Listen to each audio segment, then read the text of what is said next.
Nak, buong buhay ko ngayon lang ako makakita ng 100 million. Hindi mo lang siya makikita, Nay.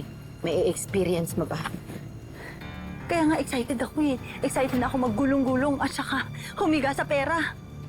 Kaya ipatawag mo na sila, Brian. Sabi mo kunin na yung van, pati yung mga tauhan para may maglibit-bit ng pera. Malapit na dumating yung buyer natin.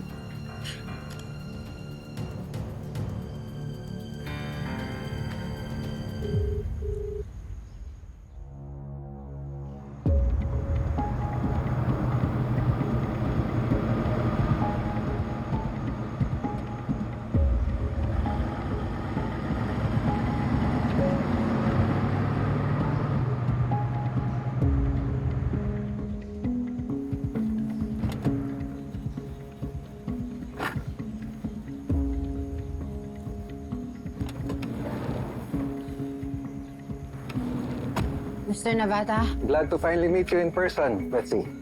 nice to meet you. Ako po si Susan. Hi, Susan. Huwag na natin patagal ito ang dokumento. Andiyan na. Pati mga certificates, nandiyan na lahat. Good. Ay, yung pera ho. Roland,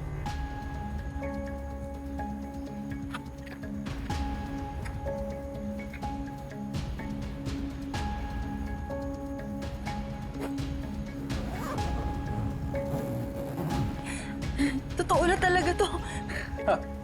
that's 50 million. Tawagan mo na sila, Brian. Sabi mo, hukutin na to. Kailangan na natin umalis.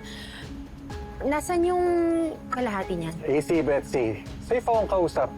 Hindi ka ba curious kung sino talaga nakabili ng supermarket mo? Sila magdadala ng kabuuan ng 50 million. Sila? Teka, akala ko ikaw ang buyer. Nope. I am just a business lawyer. Napag-utusan lang. At ito, para tingnan tunay na buyer, sila ang may dala ng kabuuan ng 100 million.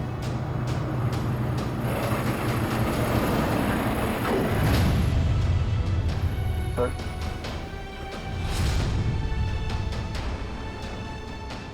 Asawa ko. Sana. Namiss mo na ba ako?